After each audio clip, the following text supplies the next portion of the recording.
Good morning, students of class 9. You are welcome back to the e-classes now. Let's continue our lesson in history. We are doing socialism in Europe and the Russian Revolution. And we have reached 3.0. Here 3.0, the subtitle, the February Revolution in Petrograd. So now we will talk about this, how the revolution unfolded started in Petrograd, or the revolutionaries, how they acted or how they started their revolution in Petrograd. Now let's talk about, first we'll talk about the layout of the societies in Petrograd. Number one, there are altogether 7 points here today.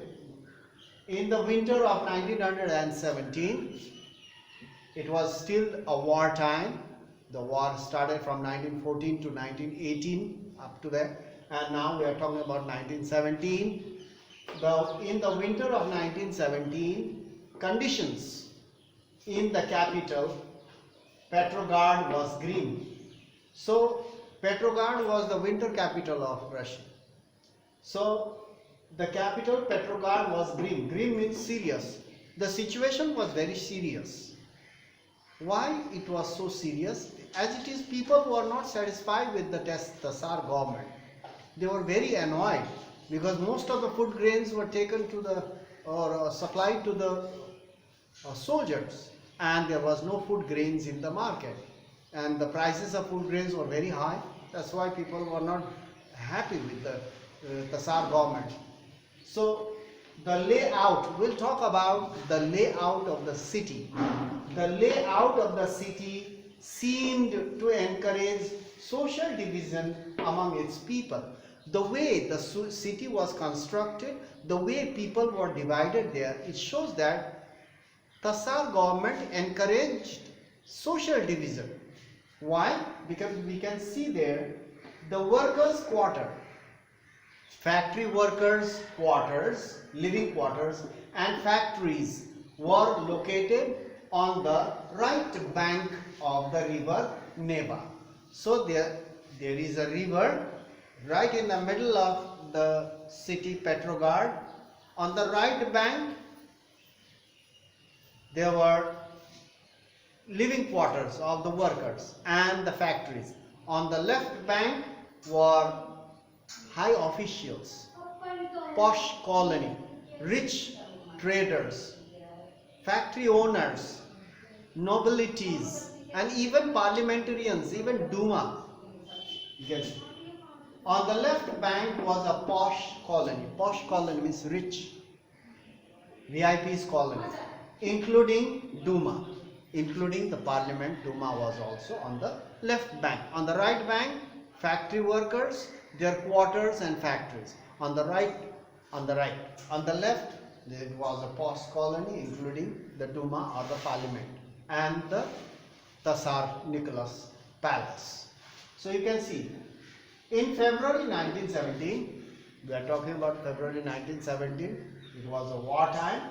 Food shortages were deeply felt. As I have told you already, the food was supplied, food grains were supplied to the soldiers in the front, and food shortages were deeply felt in the city, especially in the workers' quarter. In the workers' quarter, food shortages were felt. They could not have, or they could not purchase, or the bread or the grains.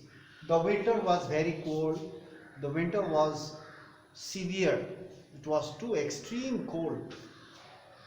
Parliamentarians, wishing to preserve the elected government, parliamentarians wanted to preserve the elected government, Duma. They opposed to the Tsar desire to dissolve the Duma. On one hand, Tsar Nicholas II wanted to dissolve the parliament, and on the other hand, the parliamentarians wanted to preserve the elected Duma, elected government. So there was a tussle between the parliamentarians and the Tsar government, and even the factory workers were not satisfied. They were very annoyed that the food prices were so high. There was food shortages. Most of the foods or food grains or bread or food grains were supplied to the soldiers in the front, and the poor people had a very hard time since it was winter and winter was very extreme.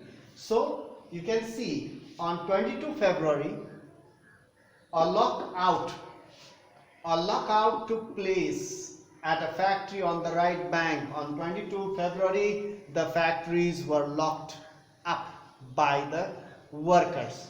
They could not work in an empty stomach, so they locked up the factories, and that was the beginning of the revolution. On 22 February 1917, a lockout took place at a factory on the right bank, and all the factory workers joined, and most of the factories were locked. Practically all the factories were locked up. There was a strike and there was a big lock at the gate of the factory. The workers, they locked the gate of the factory and they stopped working in the factory. Now that was the beginning of the revolution of 1917. In our next class, the revolution continues. We will continue the February Revolution in Petrograd in 1917. We'll talk about that in our next class. So that's all for today. Thank you very much for watching so attentively and paying so much attention and being present in the class for the same. Thank you very much. We'll meet in the next class and continue this.